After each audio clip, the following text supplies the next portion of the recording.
Olá pessoal, mais uma vez essa semana no nosso encontro semanal da palestra de desobsessão das 20 horas, aqui reunidos com todos esses espíritos amigos da caravana bendita de Frei Fabiano e todos nós encarnados e desencarnados que nos interessamos por esses estudos.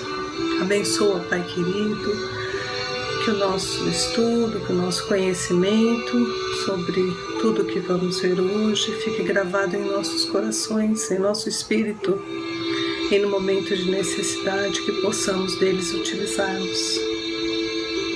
Abençoa todo esse conhecimento, que ele seja rico em nossas vidas, que ele possa trazer bons frutos para nós e para todos esses que necessitam, Senhor, que estão ao nosso redor, tão carentes de uma palavra amiga, de um momento de interior, um momento de encontro com Deus, com Jesus. Permita que esse seja o nosso momento, que possamos, através dessa sintonia com os espíritos mais nobres, elevar os nossos pensamentos, derramando uma chuva de bênçãos a todos aqueles que, junto conosco, querem auxiliar o próximo. Que aqueles que estão na doença, na tristeza, aqueles que se sentem angustiados pelos momentos que estão passando, sejam acolhidos, se sintam fortalecidos por essa união de amigos do plano espiritual e nós mesmos, a família espiritual de Frei Fabiano de Cristo aqui encarnados, que tanto necessitamos de todos esses conhecimentos também. É com essa vontade de colaborar, de sermos instrumentos dóceis, que pedimos ao Pai a condição de nos sintonizarmos e sermos auxiliados, instrumentos também de auxílio a todos esses que estão à nossa volta. Vamos então fazer a nossa prece, pedindo por todos esses, que todos recebam a ajuda necessária. Pai nosso que estais nos céus, santificado seja o vosso nome, venha a nós o vosso reino, seja feita a vossa vontade, assim na terra como no céu. O pão nosso de cada dia nos dai hoje, perdoai as nossas dívidas, assim como nós perdoamos os nossos devedores. Não nos deixeis, Senhor, cair em novos erros e livra-nos de todo mal, que assim seja. Graças a Deus e graças a Jesus. Então nós estamos no livro de Desobsessão, a partir do capítulo 42, dando continuidade a esse estudo, a sequência, a atitude dos médiuns. E tem o médium de incorporação, como também o médium esclarecedor, não podem esquecer em circunstância alguma que a entidade perturbada se encontra para eles na situação de um doente ante o enfermeiro.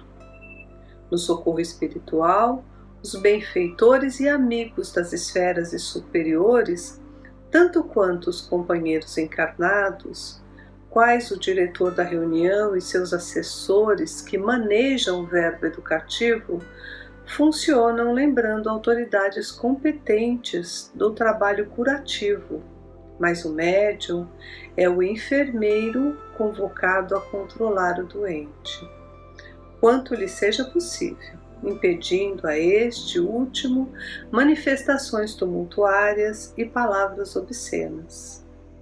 Então veja que o médium é uma autoridade naquele momento, ali o médium psicofônico, mesmo sabendo que tem muitos espíritos que chegam em condições com maior necessidade, mas ele é autoridade para conter, como se fosse ali o enfermeiro que contém um doente que precisa dessa restrição momentânea para poder ser auxiliado, né? O médium psicofônico deve preparar-se dignamente para a função que exerce, reconhecendo que não se acha dentro dela a maneira de fantoche, manobrado integralmente ao sabor das inteligências desencarnadas, mas sim na posição de intérprete e enfermeiro, capaz de auxiliar até certo ponto na contenção e na reeducação dos espíritos rebeldes que recalcitram no mal, a fim de que o dirigente se sinta fortalecido em sua ação edificante e para que a equipe demonstre o máximo de rendimento no trabalho assistencial. Claro que se não houver ali uma contenção desses espíritos mais rebeldes, que chegam ali querendo tumultuar tudo, pode desequilibrar o trabalho dos outros, né? E se também forem os médiuns todos não tiverem essa condição de autoridade sobre aqueles que estão chegando para a incorporação, pode haver um desequilíbrio, porque o dirigente não consegue atender todos ao mesmo tempo. Então o médium tem que ter essa autoridade. Como é que ele tem essa autoridade, gente? Vamos lembrar? Repassando tudo que a gente já aprendeu aqui, ele deve se preparar, né? Também não entrar em situação de conflitos durante o dia, alimentação leve, pensamento sempre unido a Deus e a Jesus.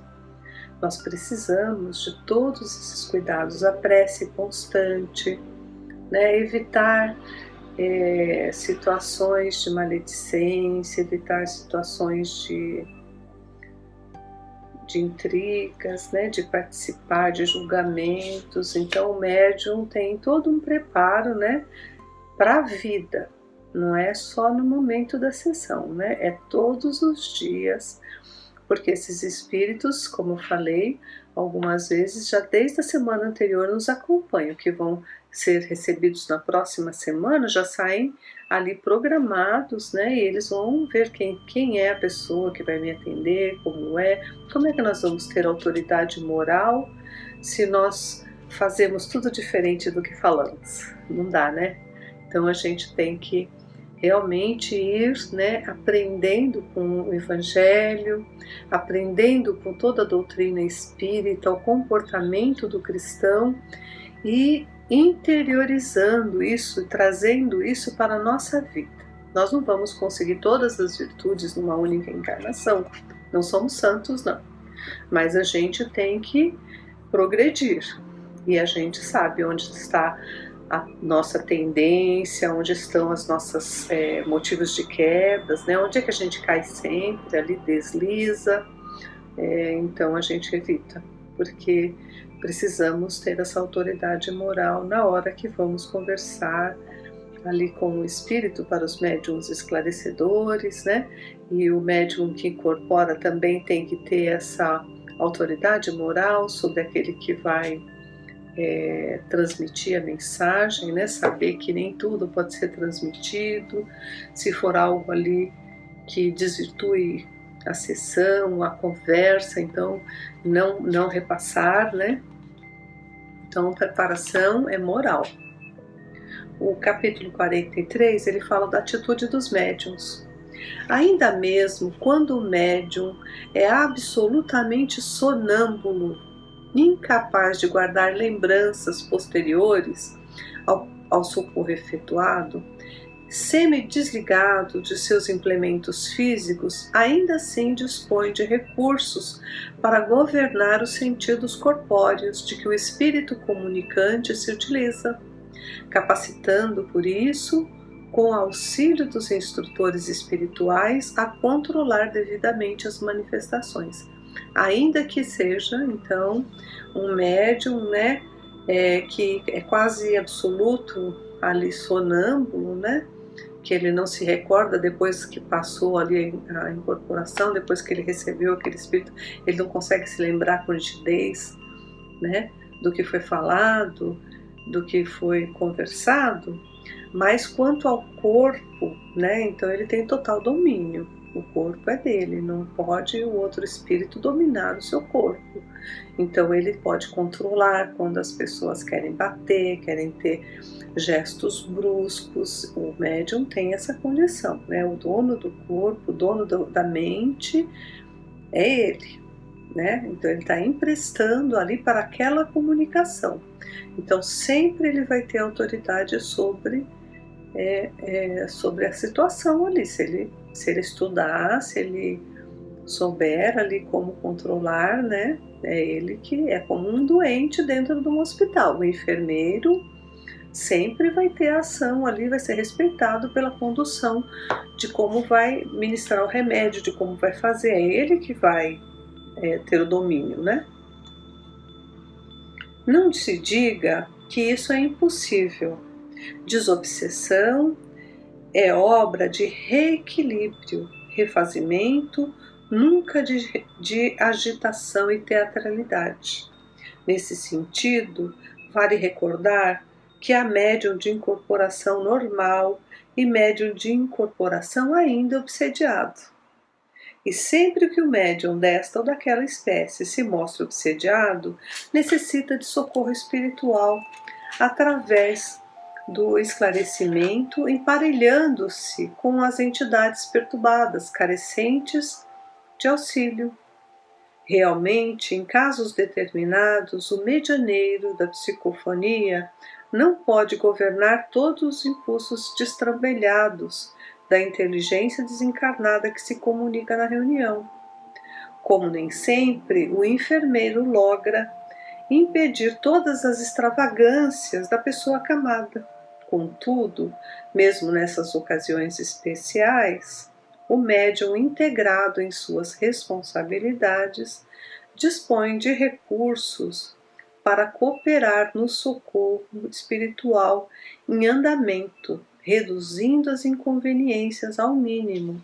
Então, quando você não consegue controlar tudo, mas a maioria você consegue, a maioria do domínio e tempo que ali aquele espírito está com você, o médium tem a condição de fazer esse controle, né? É como se fosse o enfermeiro ali sobre o doente. Aí eu quero isso, eu quero aquilo, não, eu não quero esse café, eu quero mais alimentação mais forte, eu quero isso. Então ele pode pedir, ele pode exigir até, né? Mas o médium é que vai ser a pessoa que vai dar essa passividade para ele ou não. Então, o médium pode controlar toda essa situação, sim. Mesmo sendo aqueles médiums, nós vamos falar sobre o sonambulismo nos livros dos Espíritos e no Evangelho segundo o Espiritismo, para a gente entender que situação é essa, né? Mesmo que ele não se recorde de todos os fatos, tenha nitidez completa, mas o domínio do corpo é sempre dele. E aí tem o capítulo 44, que fala de mal-estar imprevisto do médium. Todo serviço na Terra prevê a possibilidade de falhas compreensíveis. O automóvel comumente sofre perturbações em determinados implementos a meio da viagem. Um tear interrompe a tecelagem pela exaustão de uma peça.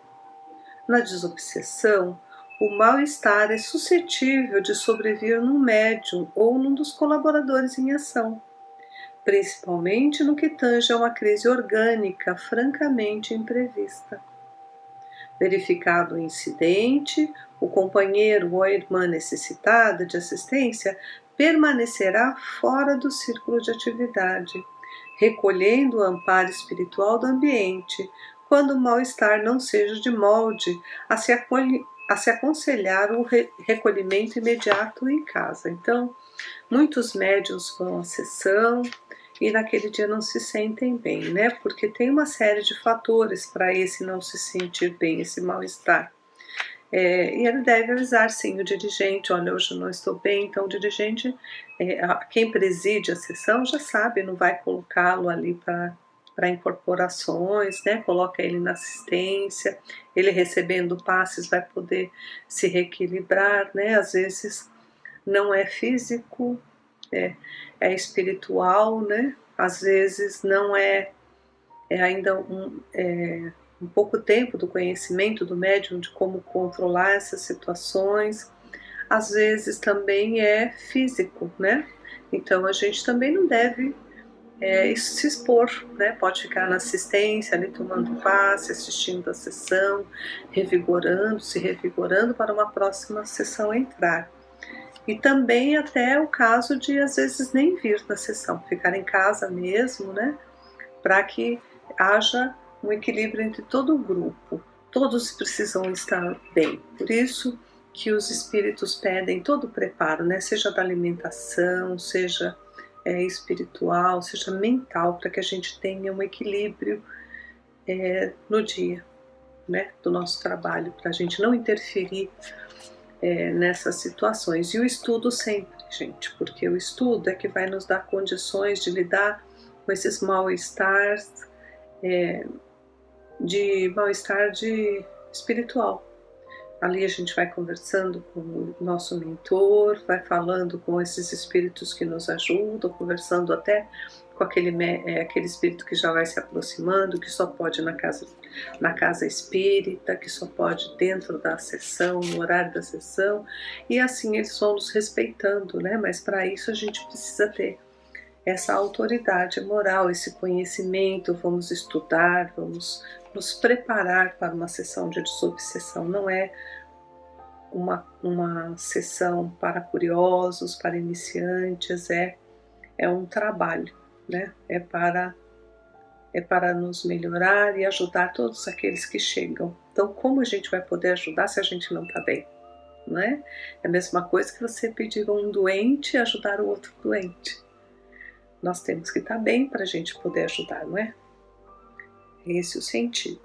E aqui nós falamos lá do sonambulismo, então vamos entender um pouquinho o Livro dos Espíritos, o capítulo 8º, a partir da pergunta 425. E ele fala: o sonambulismo natural tem relação com os sonhos? Como se pode explicá-lo?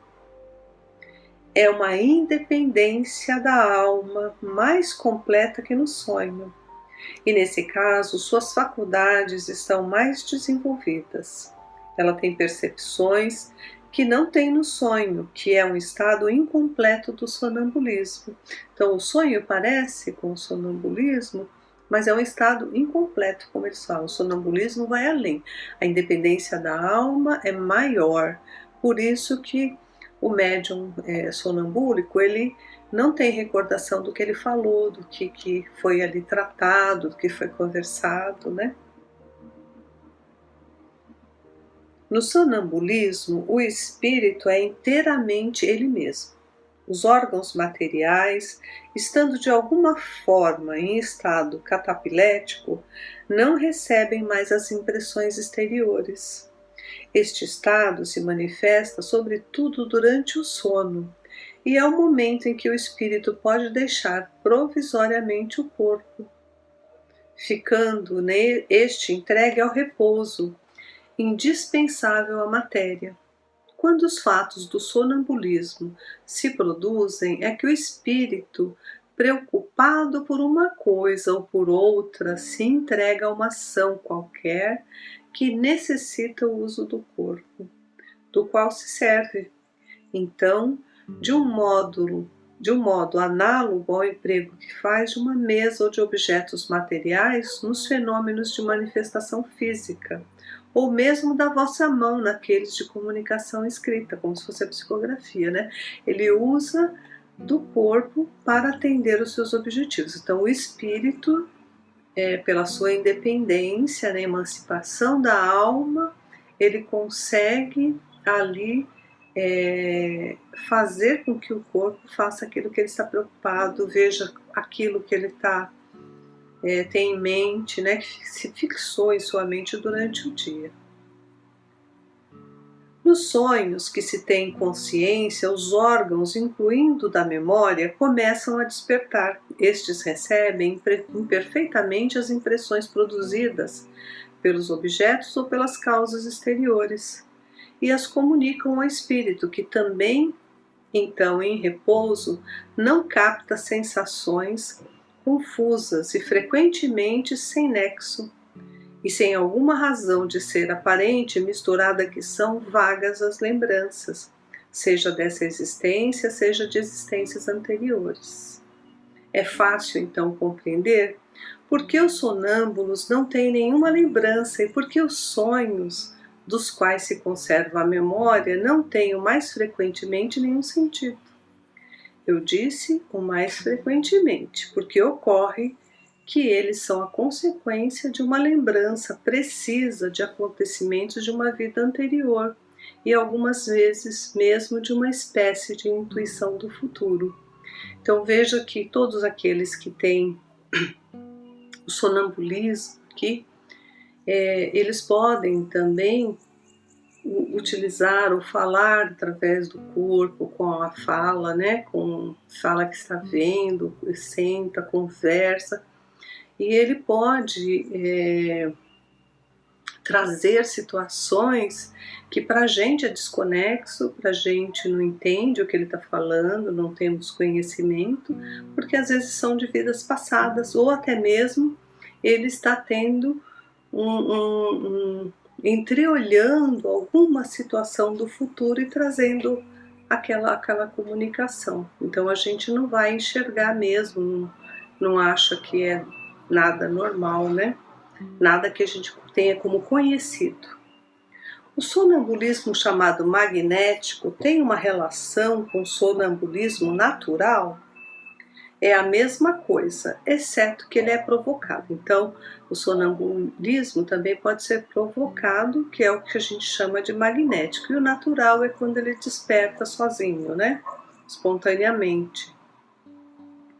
Qual a natureza do agente chamado fluido magnético?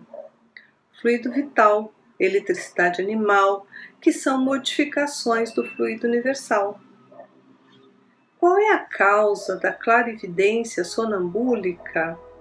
Já dissemos, é a alma que vê. Como a gente está falando, né? Às vezes nós não entendemos porque nós não estamos enxergando o que ele está vendo, né?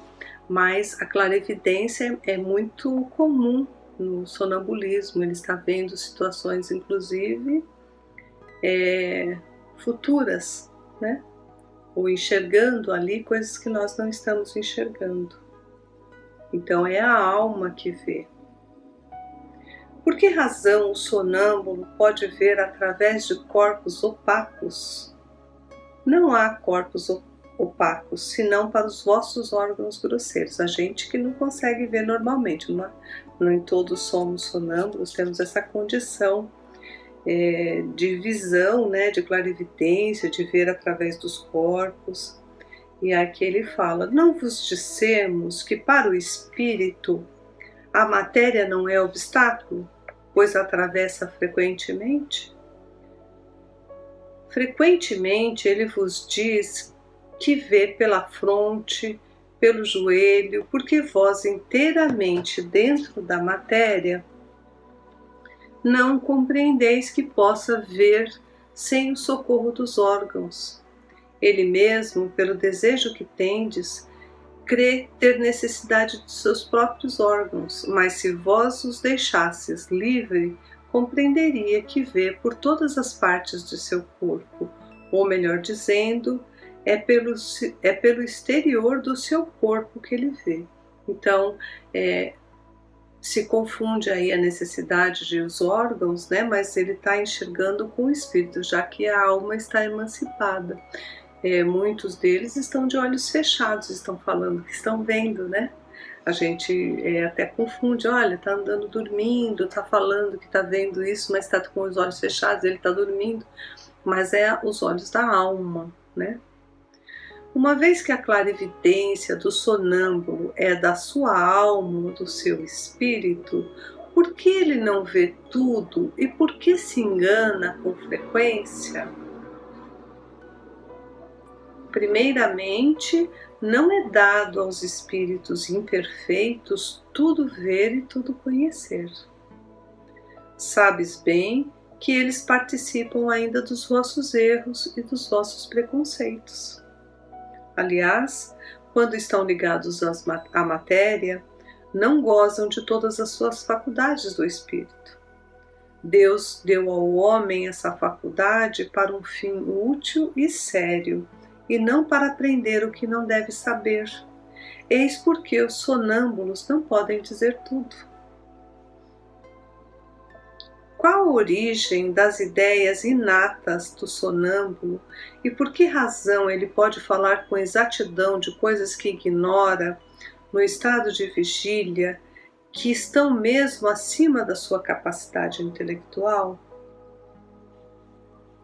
Ocorre que o sonâmbulo possui mais conhecimento que lhes supões. Apenas eles dormitam, porque seu envoltório é muito imperfeito para que se possa lembrar. Mas, em definitivo, o que é ele? Como nós, espírito que está encarnado na matéria para cumprir sua missão, e o estado em que entra desperta-o dessa letargia. Nós te dissemos com frequência que revivemos várias vezes. É essa mudança que o faz perder materialmente aquilo que aprendeu em uma existência precedente. Entrando nesse estado a que tu chamas de crise, ele se lembra, mas não de maneira completa.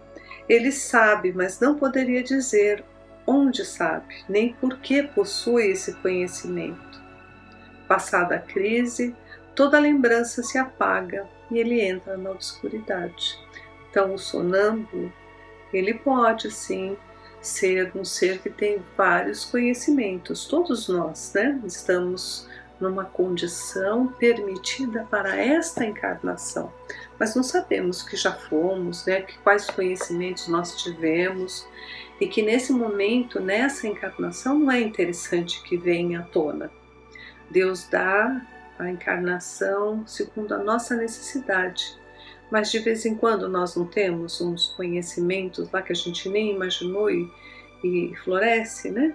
Então o sonâmbulo ele tem essa condição de, nesse momento de crise, enxergar algumas situações, algumas encarnações e até trazer à tona nesses momentos, né? E a gente vê que ele está em uma condição muito maior do que ele teria hoje pela sua educação, pela sua condição de estudo, né, no momentânea dessa encarnação.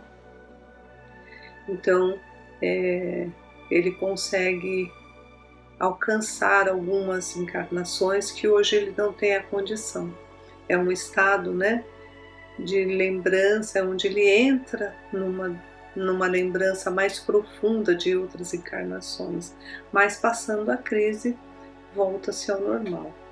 A experiência mostra que os sonâmbulos recebem também comunicação de outros espíritos que lhes transmitem o que devem dizer e suprem a sua insuficiência. Isso se vê, sobretudo, nas prescrições médicas. O espírito do sonâmbulo vê o mal, um outro lhe indica o remédio. Então acontece com situações médicas, por exemplo, ele sabe qual é a doença, ele enxerga no outro ali qual é a doença, qual é o que a pessoa tem, mas ele não tem como prescrever o remédio. Então um outro espírito ali vem e lhe indica, né? Então, e ele passa a receitar. Mas na verdade não é toda parte do sonâmbulo, né? Então ele teve a condição de enxergar apenas a doença ali, o mal que a pessoa tem, e um outro espírito auxiliando ali lhe indicou a receita, né? Esta dupla ação é algumas vezes patente e se revela por outro lado por essas expressões muito frequentes. Dizem-me que diga ou proíbem-me de dizer tal coisa. Neste último caso, há sempre o perigo de insistir para obter uma revelação recusada, porque então são apanhados pelos espíritos levianos, que falam de tudo sem escrúpulo e sem se preocuparem com a verdade. É o caso do sonambulismo aqui provocado, né? O magnético, onde as pessoas querem que a pessoa fale, insistem, você tem que dizer, não é espontânea a comunicação, né? E aí pode sim ele ser cercado ali de espíritos não tão sérios, né? E darem a resposta que os outros querem, que estão aguardando ali na mente deles, eles já têm uma preferência de resposta e muitos espíritos brincam com isso, né? Quando é provocado, quando é espontâneo, quando nós vamos tendo cuidado de dentro da doutrina, dentro de uma casa espírita, respeitando muito ali o momento daquele espírito que se encontra nessa crise, nessa condição de sonâmbulo ali, né? Nós temos o total responsabilidade e controle da situação para que não provoquemos as respostas que não devem vir, devem ser naturais, devem ser espontâneas, né? Quando o espírito não quer falar, a gente tem que respeitar, porque não é para a gente ter a satisfação das nossas respostas, né? O plano espiritual está comandando tudo, né? De que modo explicar a visão à distância em certos sonâmbulos, né? É a repetição aqui da que a gente já falou, mas eles respondem de novo, né? E respondem assim: a alma não se transporta durante o sono? Não tem muita gente que vê durante o sono? Que sonhou com uma coisa que ainda vai acontecer, que sonhou com uma situação que tem certeza que é ela mesma no passado, né? Mas em outro corpo. Então, é a mesma coisa no sonambulismo, né? Então, como é a visão à distância do sonâmbulo? É como se fosse durante o sono. Ela se transporta para aquele determinado lugar, para aquela determinada situação, e ela consegue enxergar aquilo que nós não estamos vendo. É bastante interessante, quem gosta do assunto ainda continua a partir da pergunta 432 em diante, se quiser continuar essa leitura, tá bem? E nós vamos trazer então do Evangelho segundo o Espiritismo, nós vamos trazer do capítulo 3º, que há muitas moradas na casa do Pai, que explica sobre essa emancipação da alma, como conseguir essa emancipação, como conseguir, né, estar pronto para essa emancipação, né? Então é a partir do item 9 que a gente vai falar sobre as moradas na casa do Pai que trazem essa condição. Nos mundos que atingiram um grau superior de evolução, as condições da vida moral e material são muito diferentes daquela que encontramos na Terra. A forma dos corpos é sempre, como por toda parte, a humana, mas embelezada, aperfeiçoada e, sobretudo, purificada. Então, como são os espíritos, né, de outros planetas, de outros locais, de outros mundos mais avançados, mundos superiores, né? A gente sempre tem, o homem desde sempre teve essa curiosidade, aí cria-se filmes de ET, cria-se filmes com personagens, né, diferentes, mas aqui eles revelam, né, é sempre como a forma humana.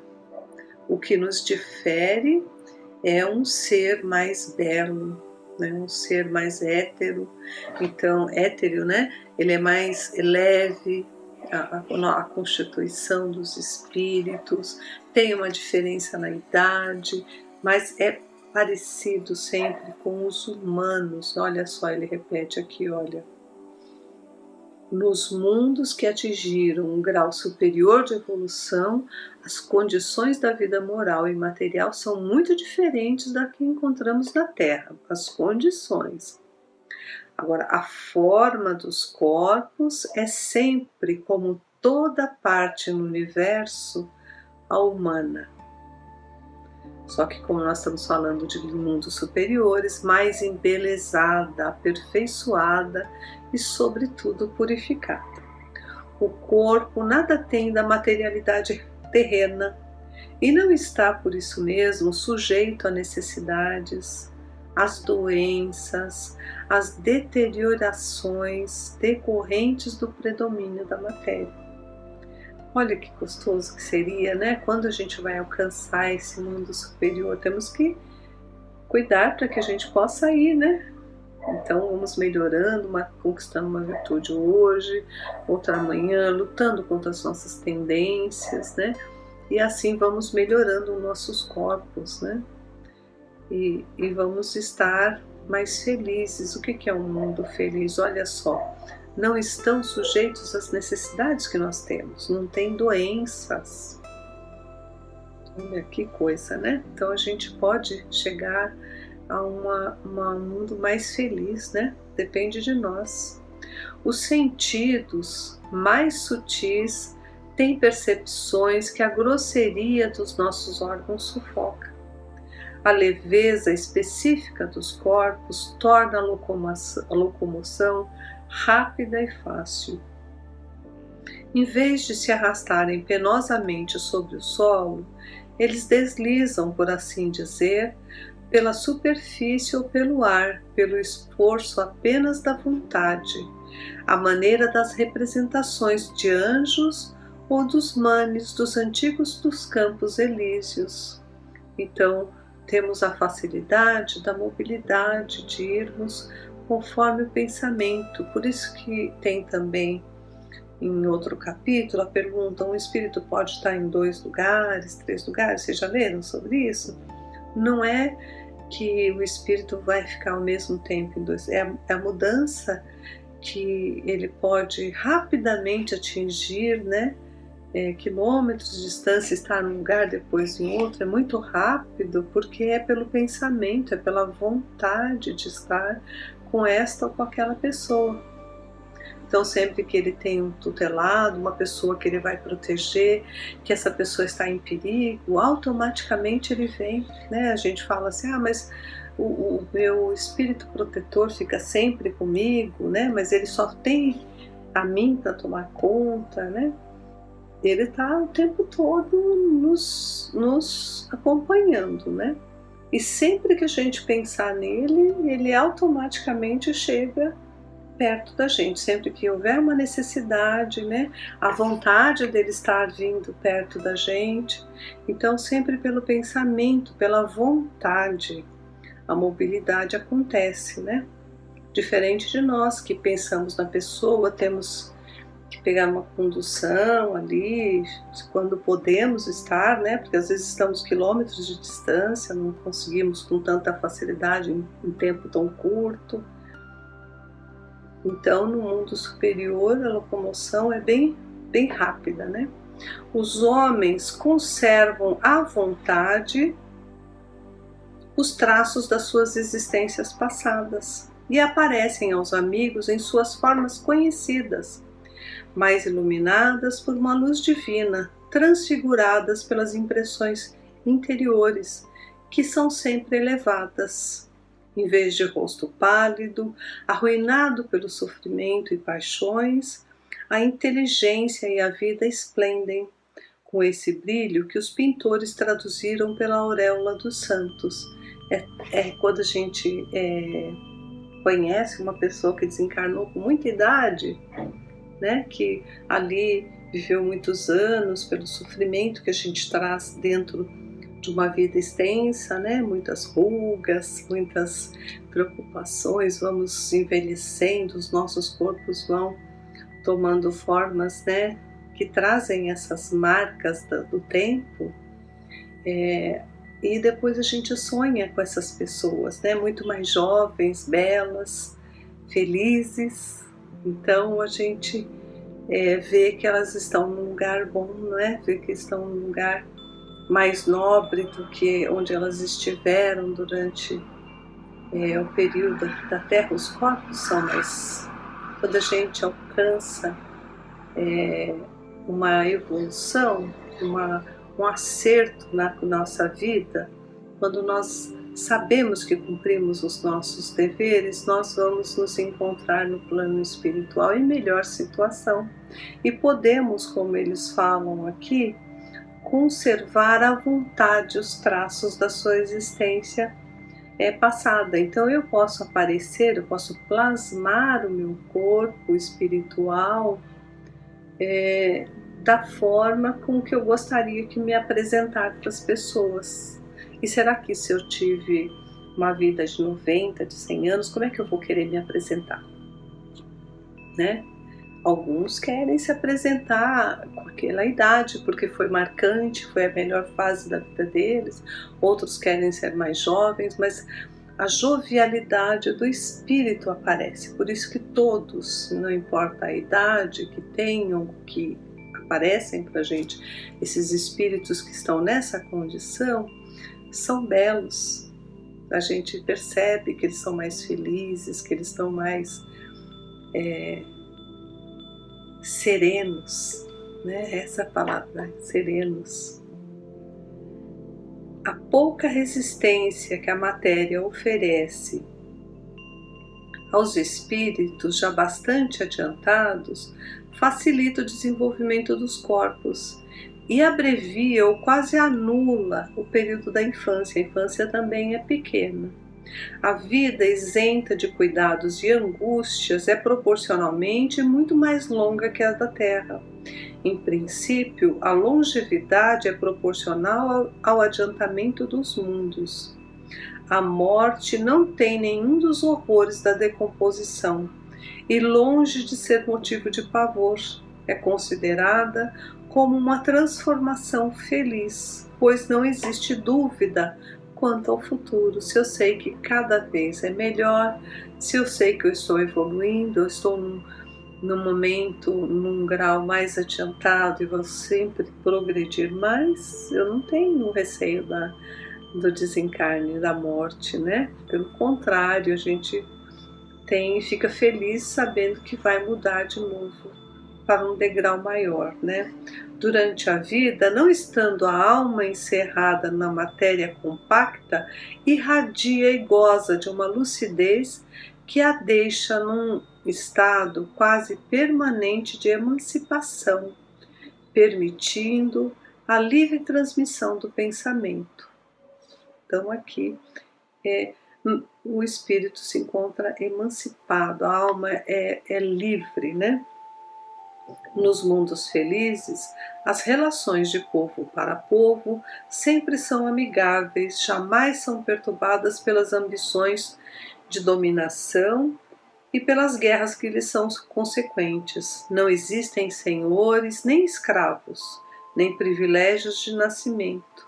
Só a superioridade moral e intelectual determina as diferentes condições e confere a supremacia. A autoridade é sempre respeitada, porque decorre unicamente do mérito e se exerce sempre com justiça.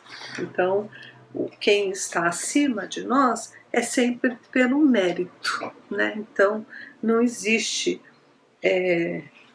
o questionamento, né? Todos respeitam.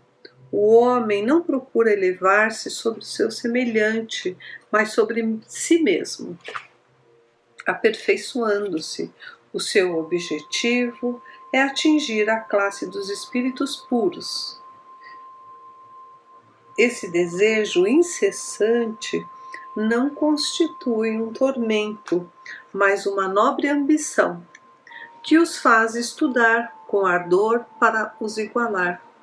Todos os sentimentos ternos e elevados da natureza humana apresentam-se engrandecidos e purificados. Os ódios, as mesquinharias do ciúme, as baixas cobiças da inveja são ali desconhecidos. Por isso que vale a pena a gente lutar, né? Para estar num mundo melhor, gente. Olha, tudo isso vai ficar como longe da gente, né? Como parte de como se fosse um museu das coisas que, graças a Deus, nós já passamos, né? Se a gente lutar, é lá que nós vamos nos encontrar um dia. Um sentimento de amor e de fraternidade une todos os homens, e os mais fortes ajudam os mais fracos. Suas posses são correspondentes às possibilidades de aquisição de suas inteligências, mas ninguém sofre a falta do necessário, porque ali ninguém se encontra em expiação.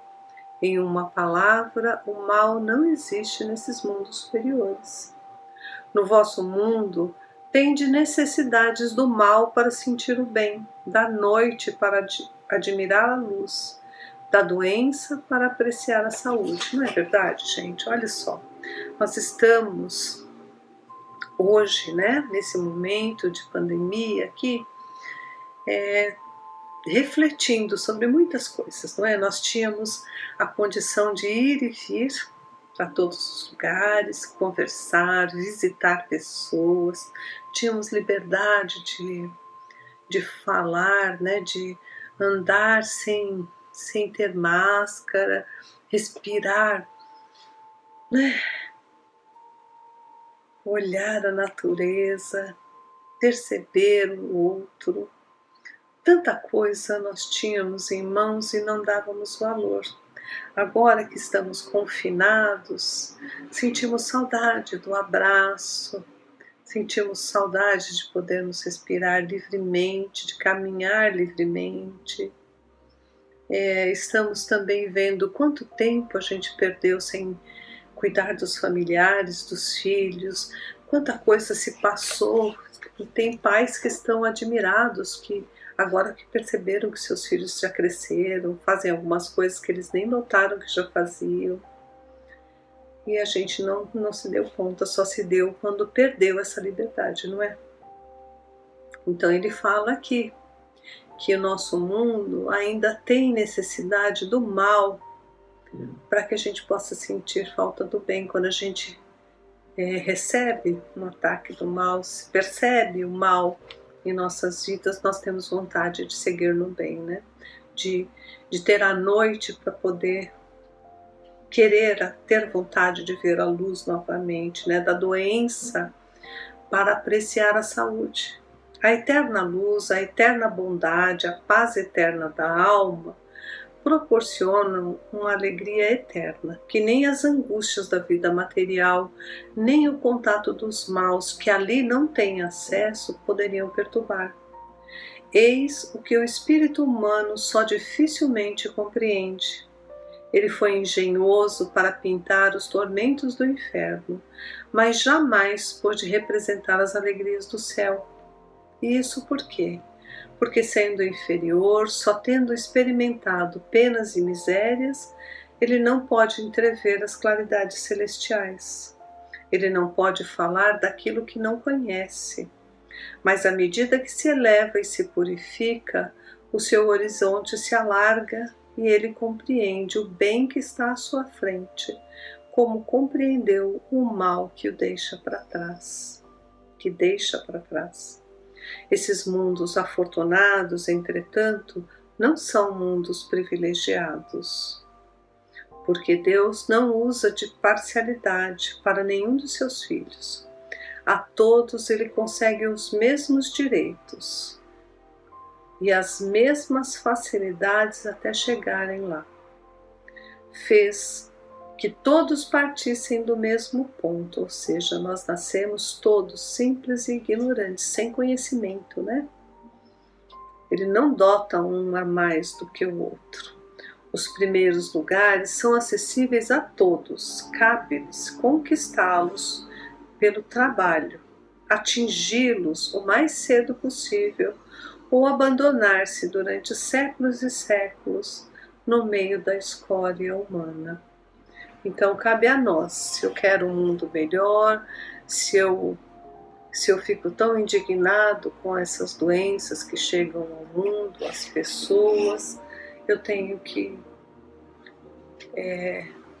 evoluir, eu tenho que caminhos que Jesus já mostrou, onde nós podemos seguir esse roteiro de luz, nós podemos chegar lá, né, gente? Então, é todo dia, é uma luta todo dia, né? Todo dia nós vamos um pouquinho para frente, compreendendo, refletindo, através desses estudos e percebendo quanto nós ainda estamos longe dessa perfeição, desses mundos superiores, mas a Terra já está entrando no mundo de regeneração, onde as pessoas pensam mais no bem do que no mal. Ainda vai ter o mal, mas em menor quantidade, né? O amor está aparecendo em mais lugares, em mais corações.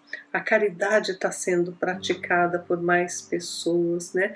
Muitos estão iniciando nesse caminho, mas são milhares de muitos que estão iniciando. Então nós estamos sentindo que chegou a hora da gente também mudar, seguir esse caminho de Jesus, para que nós possamos um dia frequentar esses mundos superiores e vamos sim evoluindo, né? Passo a passo, caminhar na frente, não vamos estacionar, não vamos querer ficar sofrendo o tempo inteiro, não é? Então eu desejo a todos que reflitam sobre esse assunto, sobre a emancipação da alma com a autoridade moral, né? A emancipação da alma para que a gente possa frequentar outros meios, encontrar com esses espíritos mais elevados. Tudo isso a gente quer, né? Mas a gente não quer fazer o trabalho da reforma íntima, né? Conhecendo esses deveres, que é amar ao próximo como se fosse a si mesmo e amar a Deus sobre todas as coisas. Então vamos pensar nisso e vamos trilhar, né, passo a passo o nosso progresso, para um dia a gente se encontrar em uma condição melhor. Vamos agradecendo então a Deus, a Jesus, por mais essa condição de estarmos ouvindo, enxergando, né, pensando. Temos nesta encarnação muito a agradecer. Temos as nossas casas, onde quer que a gente esteja, nós estamos recebendo essas lições amorosas pela vontade do Pai, pela permissão de Deus e de Jesus. Então possamos aproveitar, né? Nós não sabemos como vai ser a nossa próxima encarnação, quais são as dificuldades que nós teremos. Então aproveitar o máximo com essas lições e nos melhorarmos, refletirmos em tudo, colocar amor, colocar a paz que Jesus deixou no mundo, como Ele fala, Ele deu para cada um de nós, que nós possamos recolhê-la e nos unirmos a eles. Pai nosso que estais nos céus, santificado seja o vosso nome, venha a nós o vosso reino. Seja feita a vossa vontade, assim na terra como no céu. O pão nosso de cada dia nos dai hoje. Perdoai as nossas dívidas, assim como nós perdoamos os nossos devedores. E não nos deixeis cair em novos erros. Livra-nos, Pai, de todo o mal. Que assim seja, graças a Deus e a Jesus, que todos recebam com muito amor as bênçãos que esses Espíritos derramam sobre nós e que com elas nós possamos fazer o melhor para todos aqueles que estão à nossa volta. Uma boa semana a todos.